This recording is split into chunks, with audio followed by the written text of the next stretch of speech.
Welcome to this presentation of the CRM Systems Group Seed and Grain Processing System for Sage 300 and Sage CRM. This presentation will be approximately 20 minutes, and in that time we're going to look at the operations functions of the seed and grain processing system through the operations dashboard. If you have any questions after watching this presentation, please contact us. Our website is www.crmsystems.com, and we would be happy to answer any inquiries that you might have. So let's get started.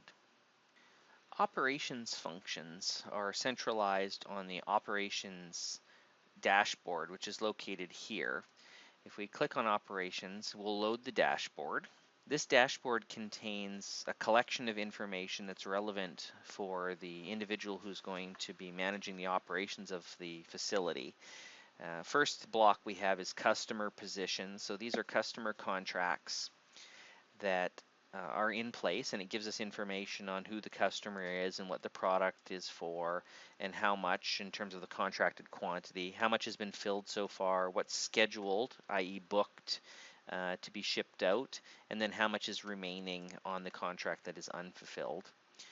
We then have sales orders, which are based on contracts. So this is our ability to then indicate that, okay, if we have a contract for 200 metric tons and we want to fill, let's say 25 tons on a particular date, then we can go ahead and create a sales order for that. Creating a sales order is relatively straightforward. One just clicks new and the sales order panel will open. You can pick from which buyer it is that you'd like to generate a sales order for, where you want to ship the product to, which one of your facilities you want to ship it out of. If the customer has provided you with a PO, you can enter that in. What date is it that we want to do the delivery by? And then here we have the ability to put the detail lines into the sales order. So what contract is it that this is from, what item, and that's configured on the contract, what unit of measure if we want to do this in metric tons, and then the ability to enter any notes.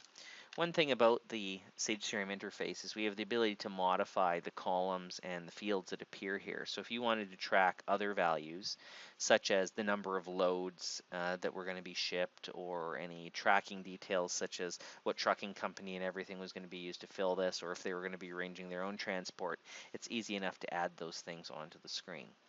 Then one would just click save, and that would queue up a sales order within the system.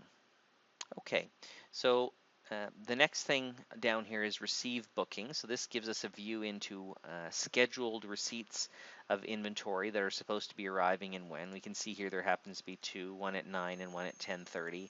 We can see who the producer is that's going to be sending us the product, what trucking company is being used, or transportation company is being used to actually ship the product, and what type of equipment we're expecting, a truck, train, C-can, etc. So the scale operator, for example, will know what to be looking for. What product is it that we're expecting to receive, how much we're expecting to receive in the units of measure, and then how much was actually received. And then if it's already been arrived or not, these ones are still just booked. And then the green button here allows one to begin the receiving process.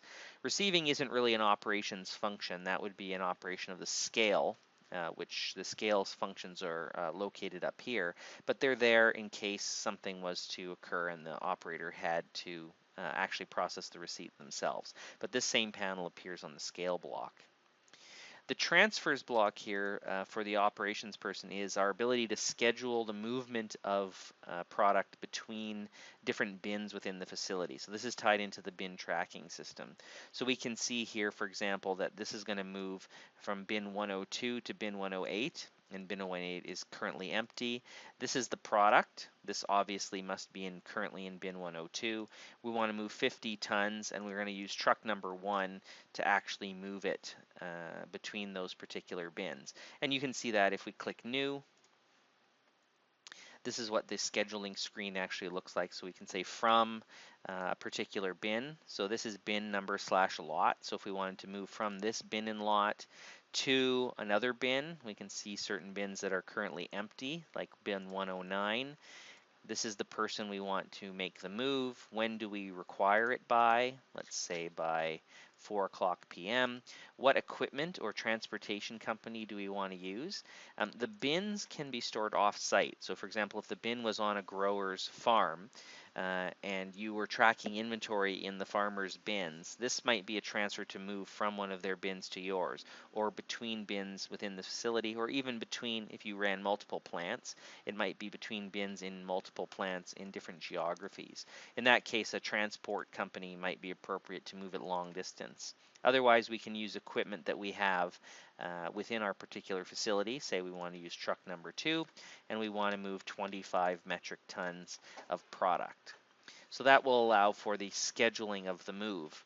Now, once the transport or the transfer has already occurred, that's when you would use the green button, and then it would allow you to indicate that it was complete and ask you any other auditing records, such as what equipment was actually used, what was previously in the equipment, was it cleaned, etc., for HACCP certification purposes. The upper block here is our current inventory, so this gives us all of our various different bins and what's in them. So it's very easy to see which bins are empty, these ones here. And then the ones that aren't empty, we can see what product is in them and what quantity, and then the status of that particular product. Is it tested, is it untested, is it raw, is it clean, etc. The Docs button next to it will allow you to view all the various different documents related to the contents of that bin. So that would be sample reports in particular, but the original receipt document, etc. It's part of the bin and lot tracking system. And then in the middle here, we've got work orders. So if we have customer contracts, those are generating sales orders, and then those sales orders, we're going to be generating work orders to actually produce the product. And in order to do that, we need to know what product we're receiving. We need to know what product we actually have, so we can actually schedule work to be done. So for example, the cleaning of seed. So this process is also fairly straightforward. If we click New to start off a new work order, we're going to be able to say, okay, in what facility is this? What's the status of the work order? And then we actually have 3 different types of work orders in the system. We've got a seed cleaning work order, which is where we would take raw seed and output clean seed, and probably also screenings, of course. We've got a value add production, which is what we would use if we were going to be doing a seed treatment, or if we were going to blend multiple seeds together. Say we have a particularly dry seed with a low moisture content and a seed with a high moisture content, and we wanted to blend them together to get a nice average moisture content based on customer specifications. We could use the value add production option for that. Or if we were going to be doing some sort of a coating on the seed for a premium completed product, we could do that as well. And then task work orders aren't related to production, but they're more related, for example, to facilities or equipment maintenance. So this could be clean these bins, perform maintenance on this truck, do an oil change on this tractor, etc. They could be used for all of those non-production type functions. Now, depending on what type you select, the rest of the screen will change. So for example, if I choose seed cleaning, then I'm going to get this block here for production settings, right? Which makes sense. I'm going to be producing something. If I choose task, then I'm not going to have that block. I'm just going to have one that allows me to pick from work order sequence, and I'll explain in a moment what that is. And if we choose value add production, then we're also going to get a production settings one, because we are producing something. We're just not doing a specific purpose seed cleaning process. In my particular example, I'm going to choose seed cleaning, but the various options all work essentially the same. So what's the date for the work order? When do we actually require this to be done by? Let's say by 2 o'clock in the afternoon. We've promised, let's say, the customer that we're going to have this done so that it can be shipped out, say, by 3 o'clock in the afternoon. So we're going to under promise and over deliver, get it done an hour early. Who it is that we want to actually do this work. And then if we want to, we can actually assign it to a team. A team is a group of people. So if it's like the seed cleaning team, we can assign it to the team instead of an individual person. Or we can assign it to an individual person. Both are valid. In production settings, we're going to choose what it is that we want to produce. So for example, CWRS bulk clean. So Canadian Western Red, #1 bulk clean. That's what we want to produce. And we want to produce, let's say, 1,000 metric tons of clean seed. Now the next section here allows us to choose to produce this based on a bill of materials, And the bill of materials are actually defined in the ERP system. So that's what materials go into producing. In this particular case, I've got it defined on 1 kilogram increments, but you can define what those units of measure would be. In this case, the bill of materials is for 1 kilogram, and I'm going to generate 1,000 metric tons, so it can just factor it up from there, right? But you could have defined your bill of material for a minimum quantity of 1 ton, as an example. That's entirely valid. But the bill of materials could say that in order to produce 1,000 metric tons of finished clean seed, we're going to need 1,100 kilograms of raw, unclean seed, because we're expecting dockage and screenings and so forth to be, approximately 10%, depending on the particular grain. That would be configured into the bill of materials. So would any other things such as overhead, labor, and other materials that go into the production that you want to be included in or incorporated into the cost of the final finished good, the clean seed. So that's what bill of materials are good for, is accumulating all of those costs to have properly costed finished product. But what if you wanted to do things other than the labor and inputs that go into the seed? What if you, for example, wanted to first tear down the equipment, change out the screens, clean the equipment, etc. before you do the seed cleaning, and then maybe after the seed cleaning you needed to clean, blow out things afterwards.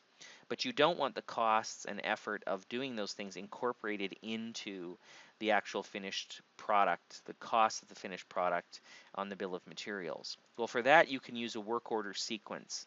And what that does is it allows you to define a bill of materials. So, use this bill of materials, but then here are other tasks that I want to perform either before or after or during the actual production that I don't necessarily want incorporated into the cost of the finished good. So, and this is really for convenience, because down here in the details, you could manually define these things.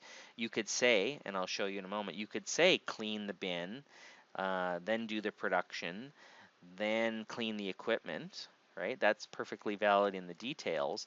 But if that's something that you do frequently, it's always the same process and you don't want to have to define it manually each and every time, you can define a work order sequence in advance and then just pick it here to expedite the process each time you're creating a work order. So either way, you're defining what work is about to be done. The destination, so once production is complete, what bin is it that you want to load it in?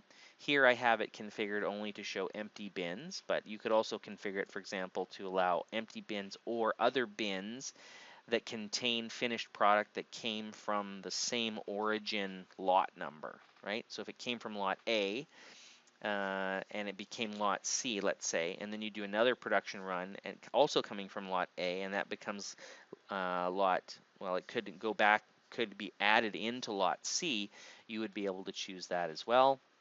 And then you can either type in a new lot number or you could have the system auto-generate one for you. That would be up to you.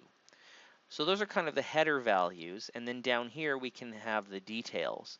Now again, you can choose a bill of materials or a work order sequence, and these can be filled in for you kind of automatically, or you can do it manually. Each one of the lines has a status, and then the BOM, this is bill of materials. If you had chosen a bill of material and these lines were loaded from the bill of material, this would be checked off. Items that are from a bill of material can't be modified in the grid because they're fixed based on the bill of material. But otherwise I can do this manually because I haven't chosen a bill of material. There's two types. There's a task type and there's an item type. And if you choose task, then it'll automatically assume that it's going to be labor. It doesn't have to be. You could change this to a different item code, or if you had different types of labor, you could select one. This item that's the default is configurable. And if it's an item type, like let's say that what we wanted to produce, we know we want to produce this clean number one bulk. In order to do that, we need number one bulk raw. That's going to be our input into the production process. And then let's say here that we want to have Peter do the production and we want to pull 1,100 kilogram or metric tons of raw, because that's what we're expecting to need to produce the 1,000 metric tons of clean. We can say where we want to take it out of, what bin we want to get that product from, what equipment we want to use to move it to the production process. So for example, a truck or a conveyor. And then down here, and you could reorder these columns, we actually can schedule the time that we want to start production. So for example, 12 o'clock p.m. and we expect it to finish up around, I don't know, let's say 4 o'clock p.m. Those are scheduled start and end dates. Okay. And then what I can do here, so this is the production, actually produce, and this is what we want to use. If we wanted to clean the conveyor before we started, for example, we could say, okay, clean conveyor, and we could say, I want the system administrator here to do it. It's going to take 0.5 hours to complete. I want to clean belt conveyor A. This is important for tying into the maintenance history of that equipment. So for HACCP or other food safety standards, by choosing this, we'll later be able to go back and look at that equipment. We'll be able to see that it was cleaned from this attachment, and then we'll be able to see that production was run over that conveyor belt as well. Very detailed history there for auditing purposes. And again, we can schedule it to say that we want this to happen at, let's say, 11:30 until 12 o'clock, just before the actual production occurs. And there we go, right? So then that's our work order. So we would save that, and that would be queued up and ready to go. Now you might want to print the work order to hand them out. That's an option, in which case you can enable a print button here. Or if you wanted to have, say, a digital video screen in the office that would show, these are the work orders and the work assignments, you could do that as well, to have a digital version of that task assignment. But let's say it comes time and this work gets done, then you would just go and click on the work order to reopen it. You could say, okay, this was complete. Production was complete. You could then go in and actually say, okay, it was completed by, and who actually did the work. So this was scheduled to be done by sysadmin, but maybe it was Peter that ended up doing it. And Peter was supposed to actually do the production, and let's say that he actually did, right? Now confirmation, again for HACCP purposes, you might have to have someone confirm that it had been done as is recorded here. So you could say that it was Nikki that actually did it, and she also confirmed this one, and then the date and time that she actually had confirmed it. Let's say it was confirmed at 3 p.m. in both cases that these things had been done. Detailed tracking, and then we can see here that the work for the cleaning we had when it was scheduled and when it actually occurred. Again, that's very detailed auditing, but you certainly have the ability to do that, right? And then consume inventory. If we're pulling this inventory out, what we want to do is have the system decrement that inventory when the production is recorded as complete. So it would reduce the inventory of the raw seed by 1,100 metric tons, and of course it's going to increment the inventory of finished by 1,000 metric tons, and the difference, the 100 metric tons, is what would go to screenings. And that's the process for the work order. It's very straightforward, and like I said, in terms of adding different fields and so forth, you certainly have the ability to do that. The system is very flexible in those regards. So that's the operations interface of the seed processing system in regards to customer position and sales order, inventory, transfers, bookings, and work orders. These user panels are definable, so if you wanted to change the information that was presented, add another block, remove one, etc., those are all things that are very simple to do as well. If you have any question on this or other issues pertaining to the seed processing system, please feel free to contact us at any time, and we would be happy to help. Thank you.